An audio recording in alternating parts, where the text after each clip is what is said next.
ไปบาลัมโบพอเพิ่งทานแล้วยันมันเปียกนะ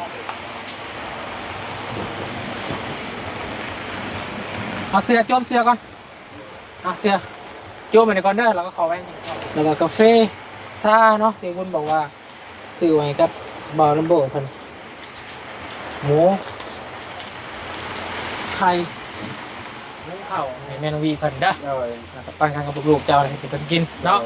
แล้วก็ไข่เนาะพอวันดีเนาะพอวันดีให้ยืนหยาเด้อ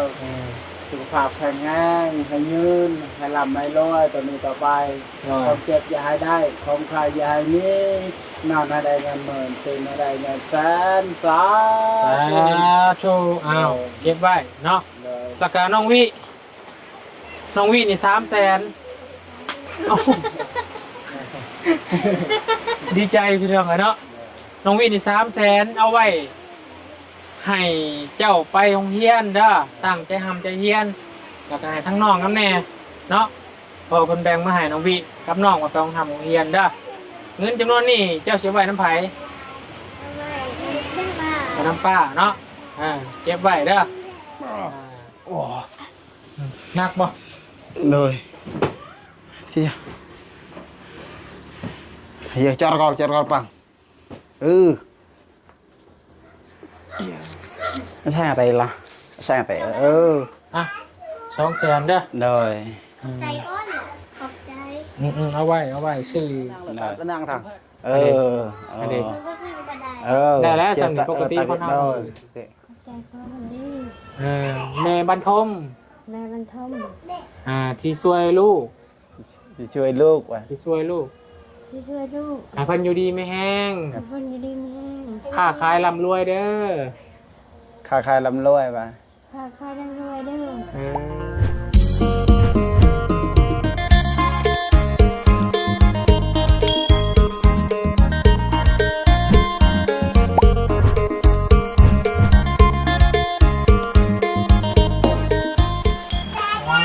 โธ่เป็นยังไงเนาะคะแนนแต่บุญห่อโอเวนห่อเราเสื้อเพิ่นห่อมาให้ไว้แล้วพี่น้องเนาะ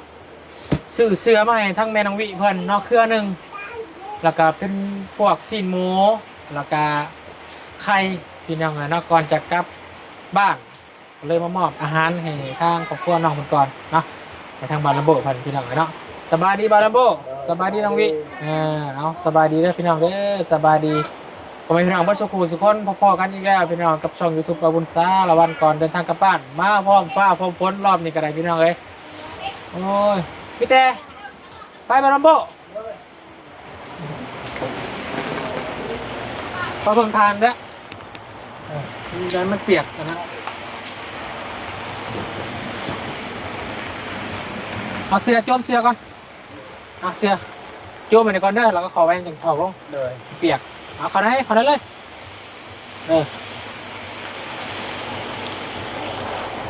แล้วก็กาแฟซาเนาะที่คุณบอกว่าซื้อไว้กับบาลัมโบพันหมูไข่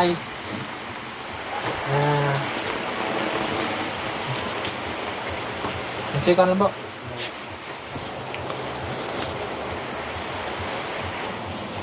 โอเคพี่น้องเลยเนาะนี่แหละซานี่บอกที่จะเลยเราต้มกินในหมูเพื่อนมาเฝ้ามาเพื่อนในเพื่อนเนาะวุ้นซื้อมาให้3 ห่อเด้อแล้วก็กาแฟแล้วก็ซีนหมูนี่ขั่วหรือว่าขั่วใส่กระเทียมนะแล้วก็หุงข้าวให้แม่น้องวีเพิ่นเด้อปั้นกันกับลูกเจ้าให้เพิ่นกินเนาะแล้วก็ไข่เนาะทอดหรือว่าขั่วแกงให้ลูกให้เต้าก่อนก็ได้แล้วก็อันนี้พี่น้องเลยเนาะทางพอวันดีจันทามารีแล้วก็เมย์บรรทมพี่น้องเลยเนาะฝากขึ้นมาให้ทางบาลัมโบนี่200,000ขอบใจหลายเด้อพอวันดีเนาะพอวันดีให้ยืนหยาเด้อสุขภาพแข็งแรงให้ยืนให้ลำให้รวยต่อนี้ต่อไปความเจ็บอย่าให้ได้ความใครอย่าให้นี้นอนให้ได้เงินหมื่นตื่นให้ได้เงินแสนสาธุอ้าวเก็บไว้เนาะราคาน้องวิ น้องวินี่300,000เอ้าดีใจพี่น้องเนาะน้องวินี่300,000เอาไว้ให้เจ้าไปโรงเรียนเด้อตั้งใจทำใจเรียนแล้วก็ให้ทั้งน้องน้ำแน่เนาะพอเพิ่นแบ่งมาให้น้องวิกับน้องมาไปโรงเรียนเด้อเงินจำนวนนี้เจ้าเสียไว้น้ำไผ เอาไว้ให้ป้า น้ำป้าเนาะเก็บไว้เด้อไว้ให้ป้าเด้อเพราะว่าพอดีมันป้ามันบ่ โดยอยู่ในป่าได้แหละเราคือว่าป่าน่ะมาพี่ก็อยู่ไม่อยู่แต่ให้หลักๆเลยให้อยู่พ่อแม่นี่แหละโดย ไม่เก็บไว้ดูหลักเก็บไว้ โดย บ่าว ฮะ จะบ่าวดิ ฮะ จะบ่าว เบาได้แล้วนะบ่าว แต่บ่ เก็บไว้นี่แหละพี่น้องเงินที่เหลือพี่น้องเนาะ โดย โอนแจ้งไปของเศร้านี่2,700,000ให้ทางน้องนั้นหน่อย300,000เหลืออยู่2,400,000เนาะ2,400,000ว่าบุญได้มาซื้อเสื้อซื้อไข่ซื้อมีซื้อหันซื้อนี่พี่น้องเนาะเหลืออยู่2,400,000ลบ500,000พี่น้องเนาะเหลืออยู่ล้านเก้าเหลืออยู่ล้านเก้างบเก่าของมาบุญพี่น้องเนาะแล้วก็ทางพอวันดีเพิ่นก็ได้ให้กับมาบุญเนาะซื้อเข่าหันแหละเนาะรอบก่อนพอดีซื้อเข่าหายวุ้นกระหัก โดย ตบเอาก็เหลืออยู่มาแทนเงินตัวนั้นก็เลยล้านเก้ามาใส่600,000พอดี5,500,0002,500,000พี่น้องเนาะ โดย 2,500,000ยังอยู่2,500,000พี่น้องยังอยู่2,500,000แล้วก็เงินทางพอวันดีไว้ให้กับบาบุญอีกสะสมไว้เพื่อซื้อหันซื้อหนีบริหารจัดการเบิ่ง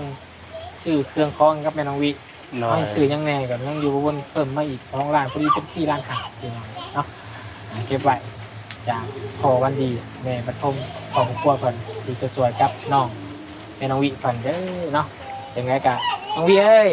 ฝากขอบบุญขอบคุณของมุกกับใจทางพอวันดีแน่ไว้นุ่มมือขึ้นดูกล่ะ ขอบใจหลายๆเด้อพอดีต่อไปหลังให้รวยขอบใจไว้ได้พร้อมไข่ไว้มีแถมมีอินยาตลอดไปสาธุ สาธุพี่น้องเนาะไปซะเนาะเอาไข่เอายังก็ไว้ก่อนแล้วก็เอาเสื้อขึ้นไปลองพูดเพิ่นเบิ่งก่อนปะ โดย มาเราขึ้นละขอบใจเบาขึ้นละหลายๆพี่น้องเนาะกำลังสิเดินทางกลับรอถ่ายเป็นเบิ่งก่อนเด้อโดยให้ขึ้นไปเบิ่งแม่ก่อนยังก็ได้กลับเบิ่งแม่ก่อนให้ทางเบาลำโบเพิ่นปู โดย เอาเสื้อขึ้นไปปูก่อนปะแก้วก่อนยามมันน้ำมันซึมเข้า โดย ปแกอยู่เทิงพอละแกอยู่เทิงปะนี่ก็ทำเวลาแน่พี่น้องอะเนาะ4 โมงแหละเพื่อสิไปหาซื้อเครื่องคอง ยืดเด้โอ้โอ้ นางบ่ นางปลาปลาหยอ ทาแล้ว โดยปลา ล นอ อง งลองแกะก่อนพี่น้องเลย มันเปียก ฮะ ปลาละยอม ไฟลองไม่ตายบอกว่าได้อยู่เนาะ โดย สบายดีเอ้ยสมปองโอ้ยบ่บุญลืมหยังพี่น้องเอ้ยให้จังได้บาทนี่บ่บุญลืมซื้อแพมเพิร์ส โดย หนาวมือไหนก็ได้ โอ้เครือมือหนักมาได้บุญมากกับอันนี้แล่นนี่เนาะโอ้เครือใหญ่ได้พี่น้องเนาะใหญ่เลยปูร่องกันแล้วปูนอนก่อน โดย โอ้ เปียก อะไรโอ้น้ำ ระวังเด้อ มีเพื่อนเยอะ เอาผมออกผมนอนเร็วไป เด้อเอาผมออกก่อนละ เอาผมออกก่อน เด้อ โยมเรานั่งก่อน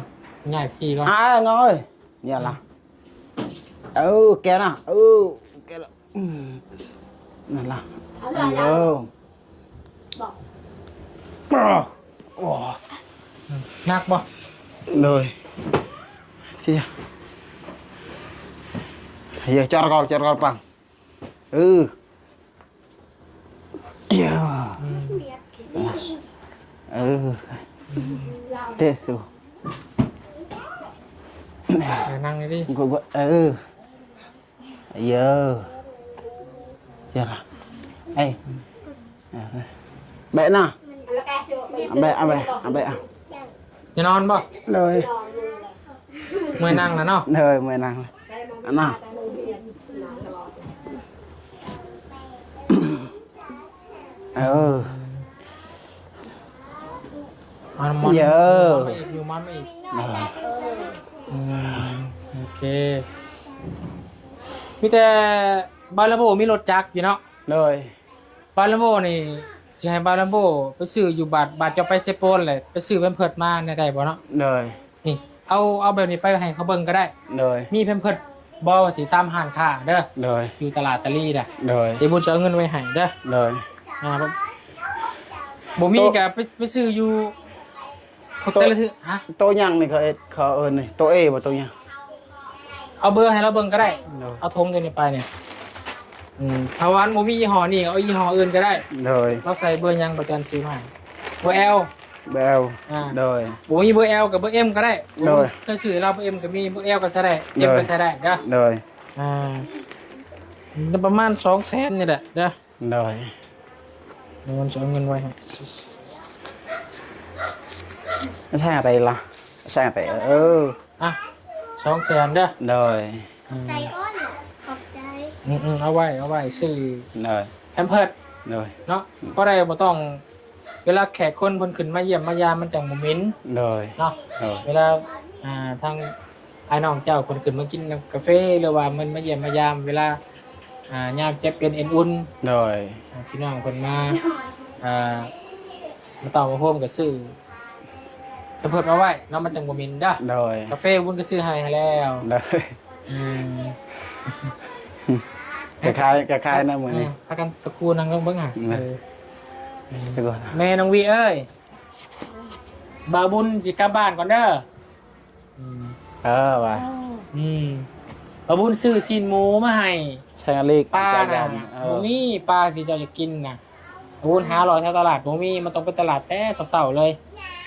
เฮาไปสวยแล้วบ่มีปลามีแต่กินซีนหมูเด้อ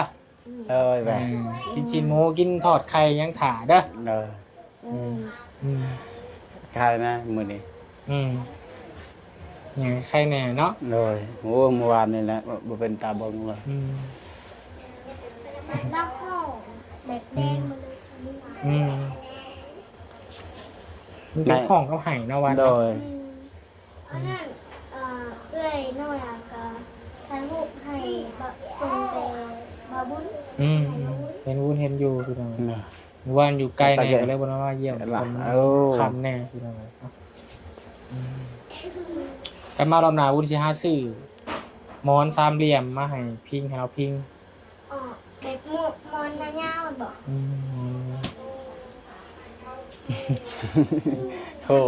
ได้ยังกินมาแรกถ้าว่าบุญบ่ได้ซื้อสินหมูมานี่ ผมมียังกินละกินผัก ยังกับ ขัวเอาเด้อสินเด้อ โดย กินกับข้าวคูงเด้อ โดย หุงข้าวให้เรากิน โดยให้เรากินอิ่มก่อนอย่างเอานี่น้องวิกินลังกับหลานกินกันหมดเลยเพื่อน หอยซัด กินน้ำกันนั่นแหละเนาะย่อมาขอมากอ่ะ โดย เวลาป้อนอ่ะไผป้อน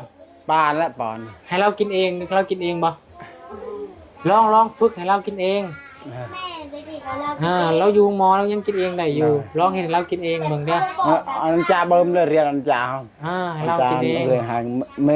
เรียนจ่าเลยล่ะนะเพราะว่าเฮา มันตาเกะไตมั้ยตาเกะมั้ยตาเกะไตมั้ยตาเกะมั้ยตาเกะจอนเลยให้เดี๋ยวเรายังเฮ็ดได้อยู่ น่ะจอนกันน่ะจอนกันน่ะตาเลยอันนั่งเลยตานั่งทางมันก็ซื้อมาได้ ได้แล้วสำหรับปกติคนเฮาให้เรากินเองบ่ต้องป้อนก็ยา อันจ่าเบิ่มเฮาอย่าให้แม่น้องวิกินข้าวเหนียวแล้วคิดว่ากินเรามากินลองกินเบิ่ง โดย ข้าวเหนียวข้าวเหนียวกินข้าวเจ้ากิน ข้าวเจ้ากินยันกันว่าข้าวเหนียวกินบ่ลงก็เอาข้าวเจ้าอีกคิดว่านั้นละหายกินเบิ่งกินกับชีนนะจับใส่ห้ำใส่บ่บุญจองยอนห้ำแม่ใจบุญจองยอนมื้อห้ำนายกมื้อห้ำหนูมือขึ้นแน่หนูมือขอบใจพอวันดีว่าสิ ขอบใจพ่อคนดี แม่บรรทม แม่บรรทม ที่ช่วยลูก ที่ช่วยลูกว่ะ ที่ช่วยลูก ที่ช่วยลูก เพิ่นอยู่ดีไม่แห้ง คนอยู่ดีมีแห้ง ค้าขายร่ำรวยเด้อ ค้าขายลำรวยว่ะ ค่าร่ำรวยเด้อ เออ สาธุว่ะ เพิ่นก็ส่งเงินมาอีก2 ล้านไปกับบ่บุญ เลย ไปซื้อหันซื้อนี่ไว้ให้นั่นแหละเนาะยาม เลย จำเป็นสิ่งจำเป็นว่าไงซะ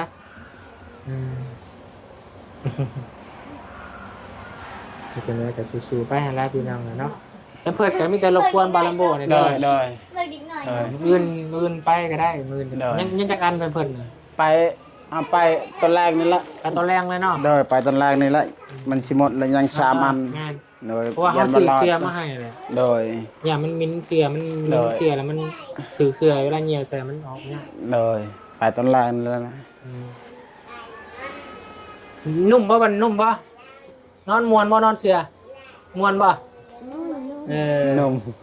นอนเสื้อกับนอนสาดตัวใดดีฮะ นอน นอน เล่น เสื้อกับนอนสาดตัวใดดี นอนเชื่อป่ะ มันเชื่อ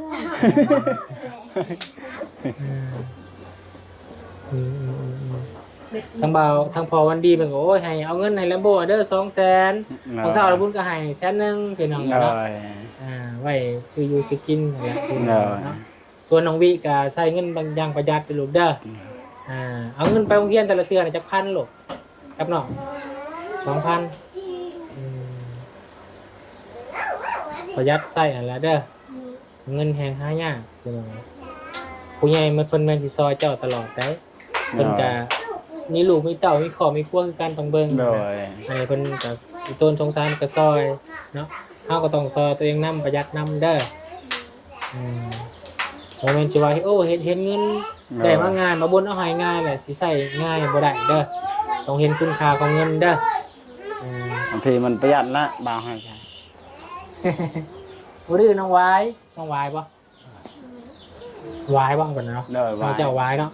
วิเว้ยวายเห็นบ่ลูกจับบ่วิเว้ยวายเนาะ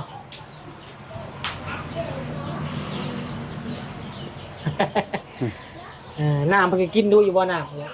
กินแล้วเนาะบ่ได้เอาเบิ่งเมื่อบ้านเมื่อเกี่ยวข้าวก่อน เลย ข้าวเจ้าไปพูดแล้วบ่ เขานะ ยังบ่สุก ประมาณอาทิตย์หนึงแล้ว เลย พูดแล้วไว้ๆเด้อ เลย เพื่อเฮ็ดหน้ามาบุญ เลย จ้างมื้อละ150,000 เลยเดี๋ยวนี้ก็มีแหละน้องอยากไปยันว่าบบุญยังขี้น้อยแหละยายันว่าเป็นเดือนลาไป ยังฝนอยู่ เลย บ่กล้าจ้าง เลย นี่แหละฝนตกตัวจ้างมาน่ะฝนทำข้าวเปียกเบิด น้องเมียลำโบนั่นให้ไปผู้ชาวนี่ เห็นน้องนางเพิ่นเว้าอยู่ เลย เห็นน้องนางว่าอ้ายอยากได้คนงานจักคนว่าซั่น เลย ฟังเบิ่งอ้ายฮอดมื้อสิจ้างแล้วอ้ายสิฟังเบิ่งสิถ้าว่ามันบ่มีคนแถวบ้านไปก็สิมาหับเจ้าไป เลย ไปก็3-4 มื้อบ่ได้จังมา โอ้มันอีเป็นเดือนพุ่นละผลมาเฮ็ดเป็นเดือนแล้วให้อายติดต่อให้งานเลย อ๋อ น้องเมียบ่มีเวียกเฮ็ด อืม เป็นผู้ชาวแล้ว อืม ให้ลำโบถามเบิ่ง ๆ บ่าวบุญ ตาเราอยากนอนบ่จักเนาะ เลย อยากนอนบ่ มาเว้ย อยากหลับบ่ เออ ตาเราอยากหลับเลย น้องเต้นเฮา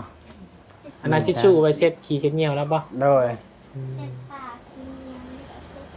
พี่แต่ลัมโบสิไปซื้อให้เลยเนาะตอนแรงเนาะ โดยตอนแรก เรื่ นี่ อง ล่ะ สิเบิด โดย เผื่อบุญมาก็สิคือสิยังอยู่ดอก โดย เอาตัวอย่างไปเพิ่นเบิ่งเด้อ โดย ถ้าว่าเจ้าเอาแพมเพิร์สผู้ใหญ่สิเด้อ โดย แพมเพิร์สผู้ใหญ่บ่แม่นเอาของเด็กน้อยมาได้ โดย ของเด็กน้อยใช้บ่ได้ได้ ใช้บ่ได้แหละคือนั่นเด้ อืม มันน้อยเลย เอาแบบผู้ใหญ่เอาธงมาให้เพิ่นก็เบิ่งก็ได้ถ้าว่าบ่มีแบบนี้ก็เอาแบบอื่นก็ได้ โดย มันอยู่ในราวประมาณ180,000 190,000นี่แหละ โดย ตอนนั้นคือเลือกก็เติมน้ำมันเจ้าไป โดย เฮาเมื่อบ้านเด้อบ่เบิ่งเดินทางปลอดภัยเด้อสิ เดินทางปลอดภัยเด้อทีมงานเด้อไป เดินทางปลอดภัยเด้อ บ่าวบุญไป เราบุญ โดย ให้โชคให้มานเด้อ ให้โชคให้มาเด้อ เด้อให้ร่ำให้รวย ให้ร่ำให้รวย ความเจ็บอย่าให้ได้ มันจะยังไงได้ ความใครอย่าให้มี รู้ไว้ยังมี สาธุ สาธุ เฮ้ยแท่งละแท่งโอเคนอนรับตาเด้อบัดนี้นอนกันเด้อบัดนี้เด้อเอาบุญเมื่อก่อนเด้อ น้องวิกะเบิ่งแม่น้ำลูกเด้อเบิ่งซอยป้าเด้อแม่เจ้าก็ เพื่อเจ้าสิเลี้ยงเจ้าใหญ่เนาะเพิ่นพ่อแม่เป็นผู้มีพระคุณอันประเสริฐเนาะเฮาต้องเบิ่งเพิ่นเนาะในเวลาเพิ่นเจ็บเป็นได้บุญได้กุศลเบิ่งพ่อเบิ่งแม่เด้อจื้อไว้พี่น้องเนาะไปแล้วบ่เนาะเมื่อก่อนสบายดี สบายดี ฮ้อนๆพี่น้องเอ้ย น่ะ แกทางบุญก็สิเดินทางก่อนเด้อระบบเด้อ เด้อ ฝากแน่เนาะฝากทางวันระบบแล้วเบิ่งเนาะทางบุญไปทางใดก็เด้อชาก็ต้มกินกาแฟก็ต้มกินเนาะแขกคนเพิ่นมาก็เด้อมีแต่นั้นล่ะพี่น้องเนาะทางบุญก็สิได้ขออนุญาตเดินทางกลับบ้านก่อนบ้านนี่พี่น้องเนาะจังไดก็ทำให้บุญเองขอบบุญขอบคุณขอบมุกขอบใจเด้อเนาะทางพ่อที่ให้ทางบุญเป็นสะพานบุญให้ในรอบนี้พี่น้องก็ขอให้พ่อจงอยู่ดีไม่แห้งความเจ็บอย่าได้ความไข้อย่ามีเด้อพ่อเด้อทางพ่อค้าขายเนาะอยู่ต่างประเทศก็ขอให้ลูกค้าลังเขาห้างอย่างล้นหลามเด้อขายดีขายดีขอให้ธุรกิจของพ่อเจริญรุ่งเรืองก้าวหน้าต่อไปสู่ลูกสู่หลานเด้อพ่อเด้อสาธุพี่น้องได้บุญได้กุศลได้หลายซอยเหลือคนทุกคนยากคนเจ็บคนปวดที่แม่นางวิเพิ่นเนาะได้บุญได้กุศลได้หลายเนาะหลักการสำหรับคลิปนี้บุญก็ขอขอบคุณขอบใจทางพ่อแม่พี่น้อง FC บ่ทุกคนทุกคนเด้อที่ให้เกียรติติดตามนะครับชมเป็นกำลังใจให้กับป้าบุญสารวัตรตลอดมาสามกกสามคนแล้วก็ทีมงานเบัดสู่กูสู่คนพี่น้องเนาะตั้งแต่ขึ้นมาเซโปนรอบนี้เนาะให้เกียรติการติดตามรับชมคอมเมนต์ที่สร้างสรรค์ให้กันมาโดยมาตลอดเนาะทางบุญเองในนามสะพานบุญก็สิเฮ็ดหน้าที่ของเองให้ดีที่สุดพี่น้องเนาะให้ได้บุญได้กุศลนำกันเบัดสู่กูสู่คนแต่ว่ามื้อนี้เดินทางกลับบ้านก่อนเพื่อหาทางครอบครัวหาลูกหาเต้าหาน้องวินเนอร์ก่อนเนาะเป็นวันคล้ายวันเกิดของน้องวินเนอร์เพิ่นก็สิได้ไปซื้อเค้กให้น้องวินเนอร์เพิ่นก่อนพี่น้องเนาะไปทำบุญเนาะหรือว่าทางด้านครอบครัวเนาะเอาซอยทางอื่นนำแล้วก็ทางด้านครอบครัวเฮาก็ลืมบ่ได้ขาดตกบกพร่องทางด้านครอบครัวขอให้ครอบครัวกับทางบุญเองให้อยู่ดีมีแรงคือกันพี่น้องเนาะแต่ตอนนี้ทั้งน้องวินเนอร์เพิ่นก็บ่สบายพี่น้องเนาะแต่สิฟ้าเมื่อได้เว้นแม่อยากมาเบิ่งลูกแม่พี่น้องเนาะสำหรับที่นี่แล้วพี่น้องสบายดีเด้อพี่น้องเด้อเบิดสุขสุขสบายดีพี่น้องเลยเนาะไปบ๊ายบาย